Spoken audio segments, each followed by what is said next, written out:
Mateus capítulo 25, do verso 14 ao 30.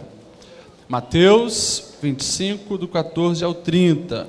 E não sai antes do fim dessa mensagem. Eu prometo que não vou me demorar. Nos próximos 20 minutos aí, que é o tempo que eu tenho, eu vou ocupar eles, para você também não chegar atrasado em casa. Mas não saia antes, para que você entenda o recado de Deus. Mateus capítulo 25, do versículo 14 em diante. Acharam? Diz assim: e também será como um homem que, ao sair de viagem, chamou seus servos e confiou-lhes os seus bens. A um deu 5 talentos, a outro 2, e a outro 1 talento, a cada um de acordo com a sua capacidade. Em seguida, partiu de viagem. O que havia recebido os 5 talentos, saiu imediatamente, aplicou-os e ganhou mais 5. Também o que tinha 2 talentos, ganhou mais 2. Mas o que tinha recebido 1 talento, saiu, cavou um buraco no chão e escondeu o dinheiro do seu senhor.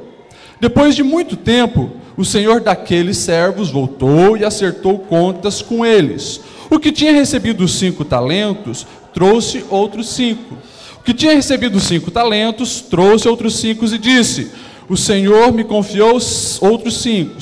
Veja, eu ganhei mais 5. O Senhor respondeu: muito bem, servo bom e fiel. Você foi fiel no pouco, eu porei sobre o muito. Venha e participe da alegria do seu Senhor.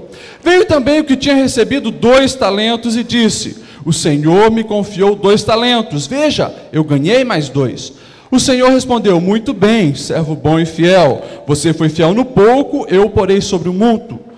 Venha e participe da alegria do seu Senhor. Por fim, veio o que tinha recebido 1 talento e disse: eu sabia que o Senhor é um homem severo, que colhe onde não plantou e junta onde não semeou. Por isso, tive medo e saí, escondi o seu talento no chão.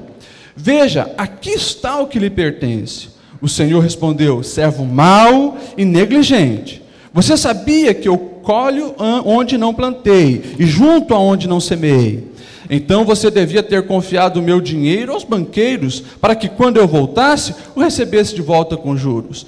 Tirem o talento dele e entregue ao que recebeu 10, pois a quem tem, mais será dado, e terá em grande quantidade, mas a quem não tem, até o pouco que tem lhe será tirado. Até aqui. Abre também agora em 2 Timóteo, capítulo 1 e versículo 7. Um versículo dessa carta, 2 Timóteo, capítulo 1, versículo 7.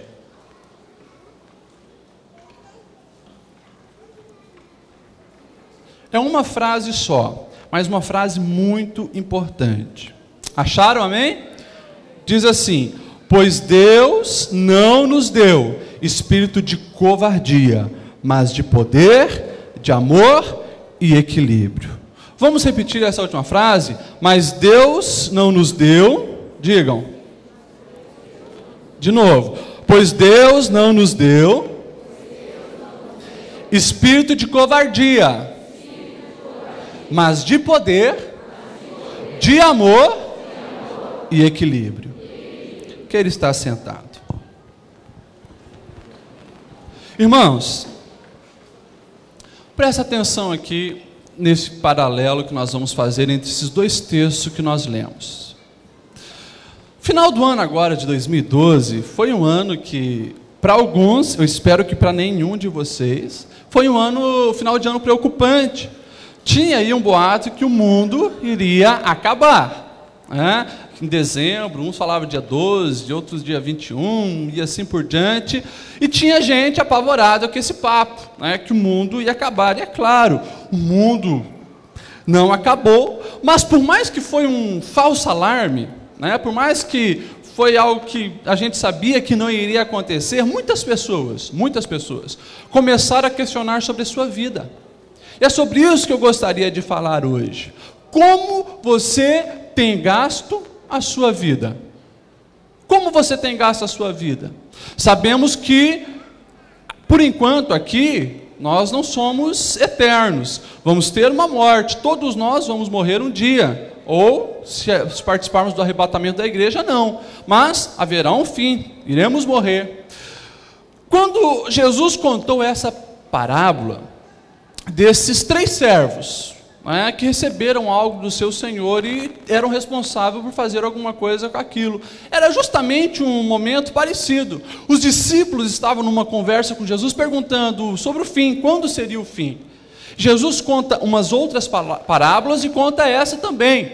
Jesus revela algumas profecias, o que eles precisavam estar atentos, mas Jesus, o que ele queria que os discípulos entendessem, olha, não se preocupe tanto quando que vai ser, porque o momento, nem os anjos no céu sabem.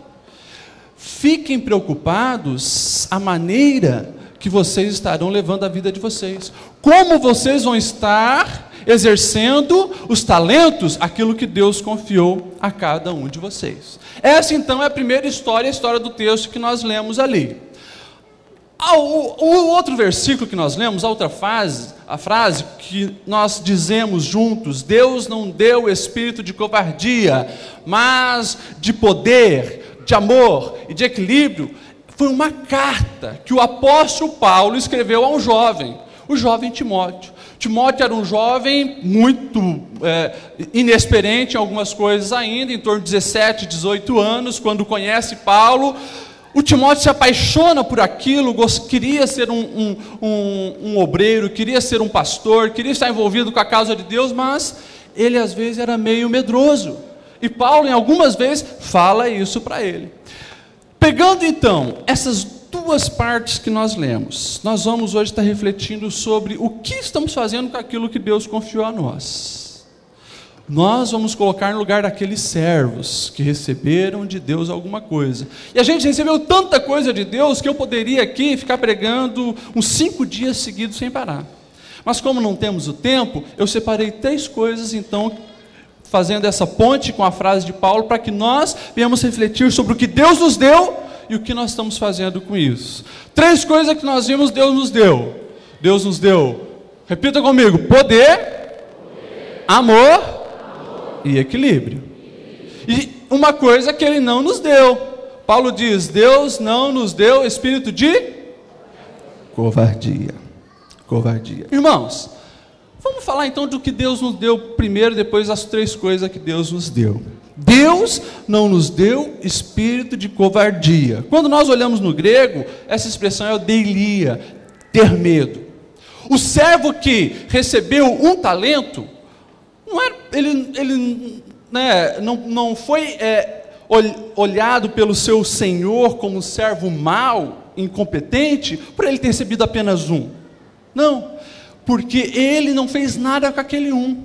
O que recebeu 5 foi lá, lutou, trabalhou, conseguiu mais 5. O que recebeu 2 foi lá, lutou, trabalhou, conseguiu mais 2. Mas esse, seguindo a lógica, deveria pelo menos mais um ter ganhado e oferecido 2 para o seu senhor, ou alguma coisa assim. Mas o que ele fez? Teve medo, espírito de covardia, foi lá, cavou um buraco e enterrou aquela quantia que o seu senhor tinha lhe dado.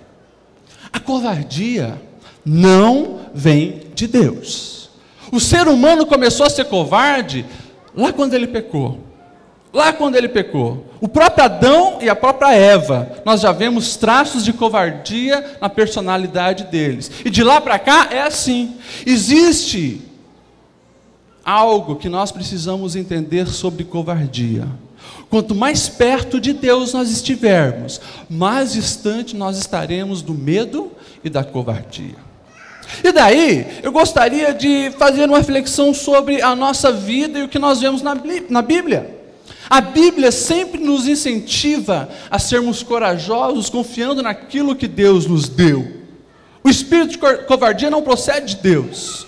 Quando Deus deu autoridade para o povo de Israel sair do Egito e conquistar a terra de Canaã, o povo era uma multidão, centenas de milhares, eles escolhem um representante de cada tribo, 12. Lá estão Josué e Caleb, entre aqueles 12. 10 e mais eles 2. De todos que vão espiar a terra que Deus já tinha falado que seria deles, os 10 ficam com medo. Eles voltam dizendo: olha, os caras lá são muito grandes, são gigantes, nós parecíamos gafanhoto pertinho deles, não tem como conquistar aquela terra. Josué e Calebe, não dando espaço para espírito de covardia, ele disse: olha, os caras realmente são grandes, as muralhas são bem fortificadas, mas quem nos prometeu essa terra foi Deus, então vamos e tomemos posse dela. Na nossa vida hoje, não é diferente. Deus nos deu espírito de coragem, espírito de ousadia. E aí nós podemos já entrar na primeira coisa que Deus nos deu, que o apóstolo Paulo diz aqui: poder. Poder. Quando Paulo estava escrevendo isso aqui, ele escreveu em grego, ele usou uma palavra para falar poder, que no português veio, né, na Nova Versão Internacional, traduzido dessa forma. Era a palavra dínamos, a mesma palavra que tem o radical da palavra dinamite, dinamismo, dinâmico. Era essa a intenção que Paulo estava querendo dizer. Gente, Deus não deu um espírito para vocês ficarem com medo, covarde mediante as situações, não. Deus deu para vocês o espírito de ousadia. E para nossas vidas também, irmãos, todos nós, dentro do ser humano, nós já temos esse espírito de poder, de querer dominar, querer conquistar. O problema é quando nós vamos nos afastando de Deus, dando mais ouvidos às coisas do mundo, se encaixando na forma do mundo, esquecendo disso que Deus nos deu. Eu tenho visto tantos homens e mulheres saindo da adolescência cheio de sonhos, cheio de projetos, com muita dinâmica, com muita ousadia, muito dínamos. É um dinamite pronto a explodir. E faz projeto: eu vou chegar nessa empresa, eu vou trabalhar tanto, eu vou lutar tanto, eu vou fazer isso, vou fazer aquilo, vou passar para esse nível, eu vou crescer, eu vou ser promovido e tal. E vai alimentando esses sonhos na adolescência. Daqui a pouco os anos vão passando, a coisa não anda do jeito que talvez esperava, e assim vai desanimando. E vai perdendo o poder, o espírito de poder que Deus nos concedeu. Sendo que, conforme a parábola, nós não podemos regredir, nós devemos multiplicar. Nós não podemos nos encaixar naquele servo infiel, que pegou o espírito de poder e enterrou. Não, nós somos chamados para sermos motivadores, não apenas para a nossa própria vida, sermos pessoas motivadas, pessoas que olham para frente, pessoas que não desanimam no meio das situações difíceis. Nós temos o espírito dado por Deus de poder, e precisamos tomar posse disso e deixar isso acontecer em nossa vida.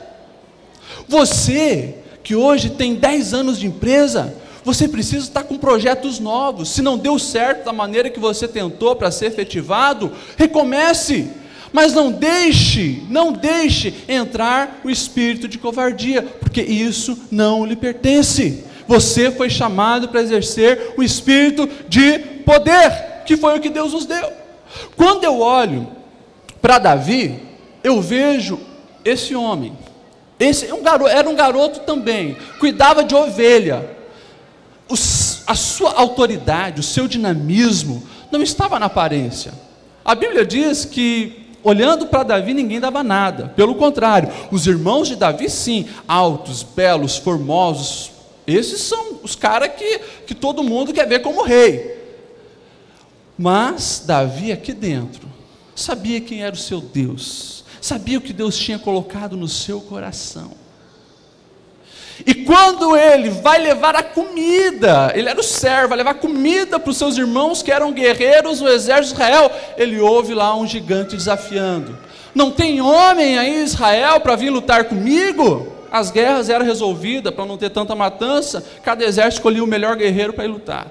E ninguém queria enfrentar o Golias, mas lá tinha um homem que entendia o que havia recebido de Deus, espírito de poder. Toma a frente, luta com o gigante e o derrota. Irmãos, as histórias da Bíblia, a história de Davi, elas não estão ali para apenas alimentar o nosso intelecto e nos dar conhecimento. Esse conhecimento precisa ser aplicado. Portanto, seja dinâmico. Volte a ter o espírito de ousadia e de poder que Deus te deu. Não se acovarde mediante as situações que o dia a dia tenta te impor.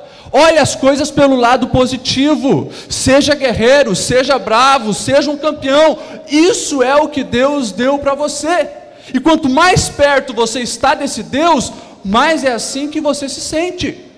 Não se deixe que nem aqueles homens que foram espiar a terra, que olhavam, ai, nós somos gafanhoto perto deles. Não. Eles podiam, os inimigos podiam pensar, esses caras são os gafanhotos, mas quando você começa a acreditar na mentira do diabo na sua vida, aí é o problema. Por isso que tudo começa aqui, e Paulo diz, gente, transforme o mundo pela renovação da vossa mente.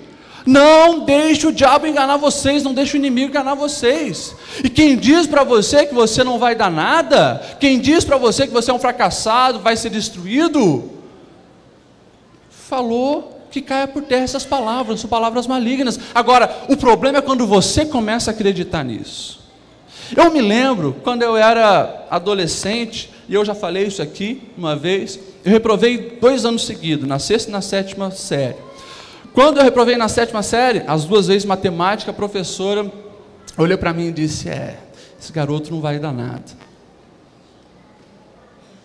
Irmãos, depois que eu ouvi aquilo, conversando com meus pais, graças a Deus pelos meus pais, falaram, não dê crédito para essas palavras. Me tornei um apaixonado pelo estudo, não dei crédito para aquilo. Esse ano, eu estou me formando na minha 2ª faculdade, dia 13 de dezembro, minha formatura em psicologia. Nesse ano, estou acabando minha 1ª pós-graduação, estou fazendo TCC. Por quê? Eu não dei crédito àquilo, eu sabia que Deus não me deu espírito de covardia, mas de ousadia, de dinamismo. Isso não é algo para mim só, é para todos aqueles que acreditam na palavra de Deus e que estão perto de Deus. O que você está fazendo com isso que Deus te deu? Com o dinamismo, com a coragem, com a ousadia? Está enterrando, que nem aquele servo mau? Ou você está multiplicando? Quem chega perto de você, vê que você é uma pessoa dinâmica, ousada, corajosa, se sente animado também, você está contagiando e multiplicando esse sentimento. Para isso que você foi chamado. Além da ousadia, além do poder, Deus nos deu espírito de amor. Amor. Eu falei amargura? Amor. E por que tanta gente hoje vive uma vida de amargura? Como tem tido, eu falo isso aqui para vocês não contem lá fora, mas como tem gente chata no mundo?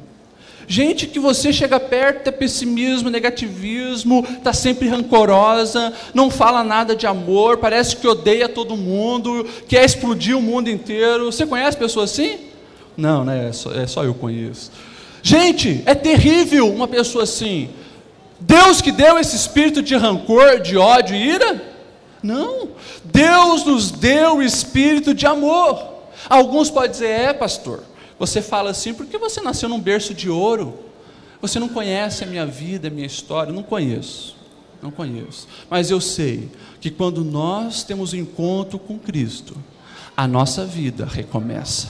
Ele mesmo diz, tudo se faz novo. Irmãos, eu nasci no berço de ouro, mas quando eu olho para a história do meu avô, era escravo, viu a mãe se suicidar quando tinha em torno dos 6 anos, 6, 7 anos, daí os vizinhos acolheram, alguns parentes, e ele começou a trabalhar como escravo, tinha 2 mudas de roupa, andava descalço para lá e para cá, era cedinho na horta, só saía quando escurecia, literalmente escravo. Um dia, quando você estiver conversando com ele, fala, ô pastor Nirton, você se lembra do carro da meia-noite? Que é um dos traumas da vida dele, porque à meia-noite, quando ele trabalhava como escravo ali em Joinville, passava um carro, que todos falavam o carro da meia-noite, que recolhia as fezes, as patentes ficavam lá fora, embaixo era aqueles latão de metal, e as pessoas faziam os seus dejetos lá, e ele, um menino, 10, 11, 12 anos, era responsável por tirar aquilo. Meia-noite, ele tinha que acordar, se sujava todo com fezes, para levar os baldes para fora. Mas ele não deu crédito para isso. Ele hoje você conversa com ele, não tem um espírito de rancor, e eu nunca na minha vida vi o meu avô reclamar de uma palha. Pelo contrário, quem chega perto dele está animando, amando, mostrando que Deus restaurou a sua vida. É isso que nós precisamos entender. Deus nos deu espírito de amor. O que você está fazendo com isso que Deus te deu? Alguns pegaram e cavaram um poço e jogaram os sentimentos de amor lá dentro. Deus não quer que você faça isso com a sua vida. Irmãos, eu tenho olhado para as famílias. E o casal, meu, como é lindo quando as pessoas estão enamoradas, né? Eu que trabalho com adolescente, né? Faz alguns anos, gente, que loucura. Você tem que segurar, cara, se contém aí, porque senão eles fazem só loucuras de amor um pelo outro. Eu me lembro, né, na minha adolescência, ligava para a namorada, era horas a fio, né? E se você não cuidar, você se perde nisso. Alguns maridos hoje, né, aqueles que ouviam a namorada falar, horas no telefone, às vezes ela chega para dar uma... No futebol, não. Daí depois, não, agora no jornal, não. Não se conversa daí mais, não tem mais aquele amor. Deus nos deu o espírito de amor e a gente precisa alimentar ele em todas as áreas da nossa vida. Seja a família, seja com os filhos. Como eu tenho visto essa questão do amor pelos filhos se esfriar. Filho é algo lindo, é presente de Deus. Presente de Deus. E os pais, quando estão grávidos, sonham alto com aquele filho, abençoam, vai ser uma criança linda, maravilhosa, abençoada, inteligente. Só que quando nasce, começa a dar os trabalhos de qualquer ser humano. Você também deu trabalho. E às vezes aquele amor se esfria, é só maldição para os filhos, só pessimismo, só palavras de destruição. Irmãos, renove a sua mente. Deus chamou você para amar os seus filhos e mostrar isso para eles. Pastor, você não sabe o que meus filhos estão fazendo comigo. Não sei, posso imaginar pelo que eu tenho ouvido aí, um monte de filho ingrato, rebelde, desobediente, mas ame-o, ore por eles, semeie amor na vida deles, porque mesmo que um dia eles estejam no fundo do poço, eles não vão poder olhar para trás e dizer, eu estou aqui porque minha mãe não me amou, eu estou aqui porque meu pai não me amou, me desprezou, me amaldiçoou. Não. E você nunca vai ter esse sentimento de culpa. Não. Seja um propagador do amor. Seja um multiplicador do amor. E você vai ver bênçãos de Deus na sua vida. Amém, irmãos? Lembrando que amor é atitude. É atitude. Você pega o texto áureo da Bíblia, João 3,16. Porque Deus amou o mundo de tal maneira que deu. Quem ama faz alguma coisa. Amor é atitude. Quando eu falo amor, eu falei aqui amor do casal, amor de filho, está mais fácil. A gente ama os nossos familiares. E amar o patrão, e amar o chefe, e amar as pessoas do trabalho, e amar os professores que pegam no teu pé. Gente, nós precisamos ser multiplicador do amor e não coveiro. Ano retrasado, uma professora ali na FURB, claro que eu não vou falar o nome, por ética, pegava muito no pé de quem é evangélico e sabia que eu era pastor, mas toda aula trazia uma furada de um evangélico, uma furada de um pastor, Pedi muita graça de Deus, saber o que fazer. Deus colocou no meu coração: não responda na mesma altura, dá um presente para ela. Comprei um livro, fiz uma dedicatória, presenteei ela. Nunca mais ela ficou pegando no pé do jeito que pegava. São atitudes que nós precisamos ter como multiplicadores de amor. E por fim, Deus nos deu o espírito de equilíbrio. Irmãos, você já viu alguém que não tem equilíbrio? Vamos representar com o corpo, Eu ando para cá e para lá porque eu consigo me equilibrar, Agora, você imaginou se eu não conseguisse me equilibrar? Eu dou um passo, caio, dou outro, caio, dou mais outro, caio. Deus não te deu um espírito de desequilíbrio, mas sim de equilíbrio, moderação, constância. Ou seja, Deus não deseja que nenhum de nós vivamos vida na roda gigante. Um dia está bem, aqui em cima, mas a roda gigante desce, um dia está mal. Em cima bem, embaixo mal. Não. Não é isso que Deus deu para cada um de nós. O espírito de equilíbrio é para que você esteja sempre equilibrado e crescendo, melhorando. E não vivendo uma vida que um dia está bem, outro está mal. Quantas pessoas estão desequilibradas? Gente, não é um exercício muito bom, mas um dia, liga a televisão e assista uns 3 jornais seguidos. Você vai ver só desgraça, só gente desequilibrada. Vai aqui no Detran e pede se eles têm alguns dados, né, alguma estatística sobre briga no trânsito. Briga no trânsito. A briga no trânsito, gente, evidencia o desequilíbrio da nossa sociedade. Ninguém gosta de levar uma fechada, ninguém gosta que alguém encoste no seu carro, mas a partir do momento que a pessoa sai do carro e vai agredir a outra, isso é desequilíbrio. E veja quantos índices de violência e briga de trânsito nós temos em Blumenau e nas cidades todas do Brasil. E não é só jovem, playboyzão, não, é velho, às vezes idosos já de 70 anos, brigando. Se você digitar no YouTube briga de trânsito, vai ver jovem, idoso, até criança que estava junto sai para brigar. O que é isso? Desequilíbrio. Pessoas que não vivem mais conforme a vontade de Deus e com o Espírito que Deus nos deu. Irmãos, e deixa eu falar o porquê disso, abrindo um parênteses aqui. Por que o desequilíbrio? Sabe qual é uma das principais causas do desequilíbrio? Sabem? Pecado. Eu falo sem medo de errar. Uma das principais causas do desequilíbrio emocional das pessoas: pecado. Pecado. É o adultério, é a mentira, é o engano, é o vício. Você começa a ver as pessoas mais equilibradas, o pecado faz parte da vida delas. E se cumpre o que Jeremias tinha profetizado lá atrás para o povo de Israel que andava desequilibrado. O meu povo pecou em 2 maneiras: abandonaram a água da vida e cavaram para si cisternas rotas que não dão água. E daí você começa a olhar para a sociedade e você vê justamente isso. As pessoas abandonando Deus e se alimentando da televisão, se alimentando de Big Brother, se alimentando de muito jogo, de muita diversão, de muita bebida, cisterna rota que não traz um sentido para a vida. Daí o desequilíbrio. Para nós concluirmos, irmãos, Deus não nos deu o espírito de covardia, mas de poder, amor e equilíbrio. Você acredita nisso? Se coloque em pé. O nosso padrão sempre é o Senhor Jesus.